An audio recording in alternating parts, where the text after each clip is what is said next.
So for your review, number 1. Okay, I do want you to factor for this one and then show me what cancels out. So for number 1, when you factor x minus 2 times x plus 1 over x times x plus 1, okay, and then it will reduce to 1 for that one. All right, number 2, simplify the expression. So on the top you have the difference of 2 squares. The y plus 6 times y minus 6. In the denominator, you can do yourself a favor and take out the GCF. You are going to have to leave everything in factored form. So if you are accidentally leaving the GCFs in, you need to fix that. So don't leave it as 2y plus 4 in the denominator. You have to keep the 2 factored out. Now, it's okay if you don't factor it out until the last step, but do you guys see how this is going to make it so much easier up here? Do you see how this is going to make it easier to factor now that you have y squared instead of the 2y squared? Okay, it doesn't mean that you can't factor it that way, but if you forget, then you wouldn't get full credit for the factored form. Okay? Alright, for number 3, you are finding the domain of the rational expression. This is the one I got the most questions on. Remember, with your domain, you're only looking for a few things, okay? Can you guys tell me what they are? Fractions. What's the other thing? Radicals. Yes. Okay, so when you are doing the domain, you don't even have to worry about the numerator. Okay, you don't have to do that. Because it's a fraction, we know the denominator can't equal 0. This one, it says plus a negative there. That's the same thing as minus. So when you are solving this, let's look at the numbers. This negative 47, that's a pretty big number. So when you have 6y, you could do 6y and the y, or you could do 3y and you could do 2y. But maybe you notice that, oh, if this is 6, this has to be a factor of 8. 6 times 8, doesn't that get you really close to the 47? Yeah, so this plus a negative 8 is the same thing as minus 8. So you can do minus 8 here, plus 1. Just check it with FOIL. Okay, yes, Mary, were you going to ask me about the top? What? Were you going to ask me something? Oh, no. Oh, okay. Alright, so once you've checked that this is going to make negative 47, right? This is 1y minus 48y. It's negative 47, so yep. When you set it equal to 0, you're just going to set each one equal to 0 and solve. Subtract the 1. Again, sometimes we just get going so fast. You might forget a negative or subtract. So these are the 2 values that y cannot be. Okay, so domain is always looking for fractions and radicals. And sometimes you get a 2 and 1. So it says to write this in set builder and interval notation. So this will be x such that, oh, and this one, see how it said y?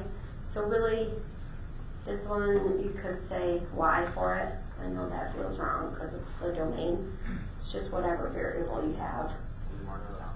No, I would like you to use whatever variable you have, but if you used x instead of what was given, then I'd probably have mercy on your soul.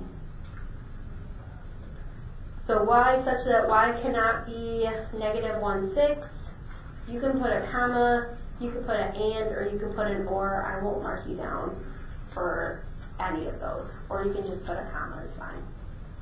Okay, now interval notation. This is where sometimes I'll tell you to write a number line so you can see where the gaps are. So they're at negative 1, 6, and 8. So there's an open circle here and an open circle here.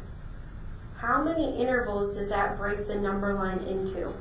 3. So you're going to have 2 unions. The first interval is going to go from negative infinity to negative 1, 6. has to be a soft bracket because it doesn't include it. This middle interval is -1/6 to 8, and then the last interval is 8 to infinity. And again, these are all soft brackets because you have your open circles there. Okay, what questions do you have about number 3? Like I said, that was probably the one I got the most questions on. Alright, and then for number 4, perform the division and simplify. You guys can check that. You should have x plus 6 over 3x plus 1 times x plus 8. This is the difference of 2 squares. Remember, you keep the first one, you flip the second one. Okay, so usually when I'm factoring, sometimes I'll factor it here, and then I'll go ahead and flip it. And then they can cancel out as long as it's one on the top, one on the bottom. Okay, 5, very similar, so that's division. You have the 3x squared plus 11x minus 4. How is the factoring going? Good. Good. Alright, you guys ready for the back? Any questions for me? Alright, for number 6, perform the subtraction and simplify. So again, this one just has the 1 on it. There's no distribution. If there was though, like I said, doing plus or minus might be helpful. And then you're always factoring, and then you can multiply to get the LCD. Okay, so 2x plus 5 over x plus 4 times x plus 3. Don't multiply it out.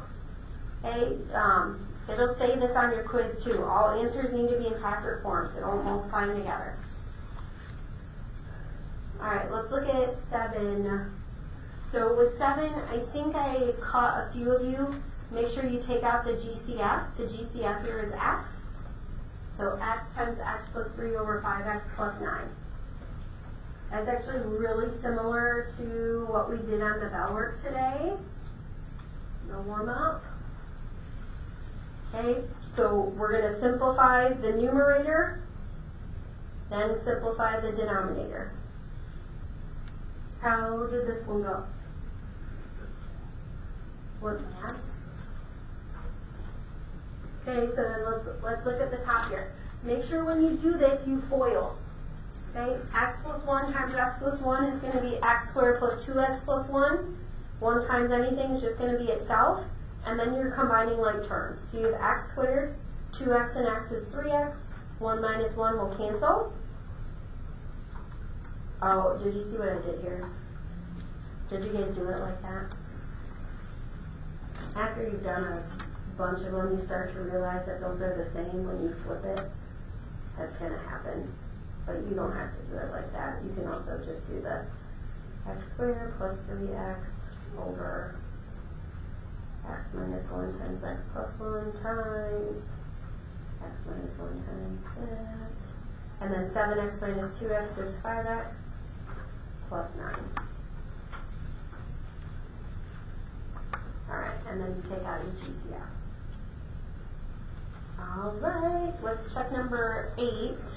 There is something in particular I want to mention about number 8. So once you get your LCD, again, this one's similar to one we did on the warm-up here. Okay, distribute the 4 to get 4x minus 16. You already have the LCD here, so it's just the plus 1. Okay, here's just going to be the minus 1 after you get your LCD. Why can't you cancel out the 4x's here? Why isn't this just 15/17?